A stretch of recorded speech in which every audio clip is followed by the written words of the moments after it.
Responsabilidade civil do Estado não é um tema que cai não, pô. Cai nada, cai nada. Então, vê tipo isso aqui, vê mais questões que eu vou colocando aqui sobre o tema responsabilidade civil do Estado. Mas aqui, o que eu quero tratar é da responsabilidade civil do Estado por atos legislativos sobre essa nova tese do Supremo Tribunal Federal de imunidade parlamentar e que, de alguma maneira, afasta a responsabilidade civil do Estado. Ou seja, hoje nós vamos falar de um tema que gera muita confusão, que é essa responsabilidade civil por atos do Poder Legislativo. Mais especificamente, nós vamos falar dessa decisão recente e histórica aqui do Supremo Tribunal Federal. Eu vou colocar aqui, um voto Barroso aqui de mais de 30 páginas falando sobre esse tema, né? Que trata basicamente aqui, portanto, dessa responsabilidade civil por manifestações dos parlamentares. E para a gente poder compreender essa decisão, eu vou fazer um panorama geral da responsabilidade civil estatal por atos legislativos. A gente vai começando do básico até chegar lá embaixo mesmo, né, para você acertar aqui as teses de repercussão geral.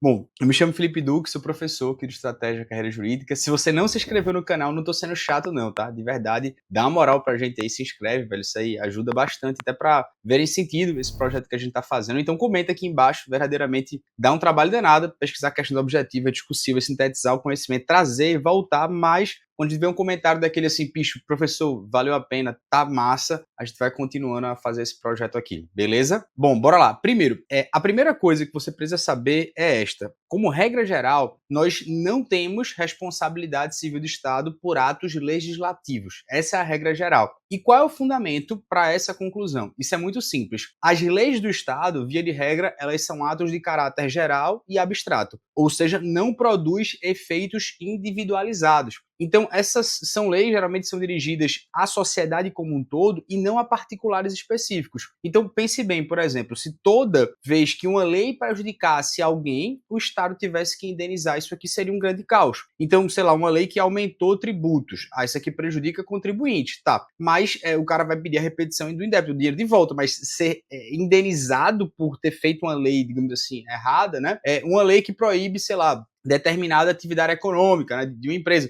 Geralmente são efeitos gerais, e esse efeito geral de uma atividade legislativa legítima, isso é importante, isso é inerente ao poder de legislar. Então, grave isso como ponto de partida. Atos legislativos, em regra, eles não geram responsabilidade civil do Estado. Mas, como todo bom princípio jurídico, isso aqui também tem exceções, e são justamente essas exceções também que nos interessam. Olha, a primeira exceção é se uma lei ela é inconstitucional, né? A primeira exceção, portanto, ocorre, segundo a doutrina, quando estamos diante de uma lei inconstitucional. Então, atenção para esse detalhe importante, tá? Não basta meramente que essa lei seja inconstitucional. É necessário que o Supremo Tribunal Federal declare essa inconstitucionalidade em uma ação direta ou em uma ação espécie de controle concentrado. E também tem outro requisito, né? O particular, para ele buscar essa responsabilidade civil do Estado, ele tem que comprovar, numa ação individual, que ele sofreu um dano decorrente daquela lei inconstitucional. Então, perceba a lógica. O simples fato de uma lei ser declarada inconstitucional não gera automaticamente o direito à indenização para todo mundo. É preciso demonstrar que você, especificamente, sofreu um prejuízo concreto por causa daquela norma. Isso é uma aplicação, né, de certo modo, equilibrada da responsabilidade estatal. Você protege seu particular que foi efetivamente lesado, mas não abre a porta para indenizações automáticas ou generalizadas. Segunda exceção, a gente costuma falar que tem a lei de efeito concreto, né? O que são essas leis? São aquelas que, embora tenham formato de lei, eles não possuem generalidade e abstração, né? Ou seja, eles tratam-se apenas de lei em sentido formal, mas que, na verdade, funcionam como atos administrativos em sentido material, ou seja, eles atingem situações individualizadas. Um exemplo clássico seria uma lei que desapropria especificamente o imóvel, sei lá, de João, e embora seja formalmente uma lei, ela atinge uma situação jurídica individual e concreta. Então, nesses casos, a jurisprudência entende que deve ser aplicada a regra geral da responsabilidade civil do Estado por atos administrativos, ou seja, aplica-se ali o artigo 37, parágrafo 6 da Constituição Federal, falando da responsabilidade civil do Estado. Aqui a lógica é muito simples. Se a lei funciona como um ato administrativo, ela deve seguir o mesmo regime de responsabilidade de atos administrativos.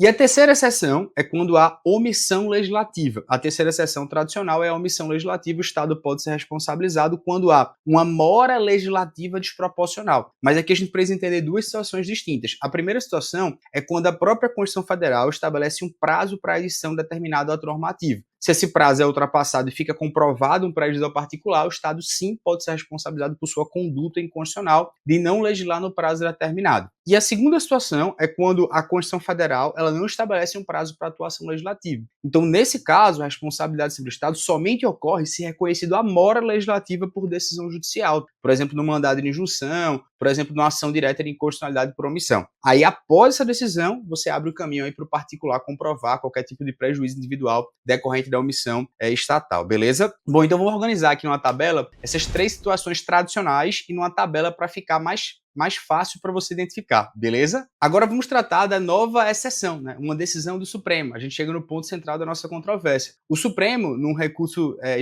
extraordinário, né, que foi de relatoria do ministro Barroso, tem aqui a decisão dele, ela criou, na verdade, uma nova regra de não responsabilização, ou melhor dizendo, ele estabeleceu que a imunidade parlamentar ela é um excludente da responsabilidade civil do Estado. Então vamos para o caso concreto para você entender. Um deputado estadual, ele durante a sessão na Assembleia Legislativa do Estado do Ceará, ele teria usado expressões como conluio, conchavo e maracutaia para se referir para um juiz, né, a um magistrado, insinuando, portanto, que esse juiz ele estaria favorecendo determinado prefeito municipal. E esse juiz ele se sente ofendido e entra com a ação de indenização por danos morais. Na primeira instância, o Estado ele foi condenado a pagar 50 vezes o subsídio de um magistrado. O Tribunal de Justiça reduziu isso aí para cerca de R$200 mil, e aí o Estado vai levar isso aqui para o Supremo, e aqui o Supremo muda todo o entendimento. O Supremo decide, por unanimidade, que o Estado ele não deve indenizar por manifestações de parlamentares que estejam cobertos pela imunidade material prevista no artigo 53 da Constituição Federal. Professor, mas por quê? Quais foram os fundamentos? O primeiro fundamento do ministro Barroso foi um fundamento teleológico. Ele disse assim, olha, a imunidade parlamentar ela não é um privilégio pessoal do parlamentar, mas sim uma garantia institucional para proteger a interdependência do legislativo e também desse debate democrático. Então, se o Estado pudesse ser condenado a indenizar por falas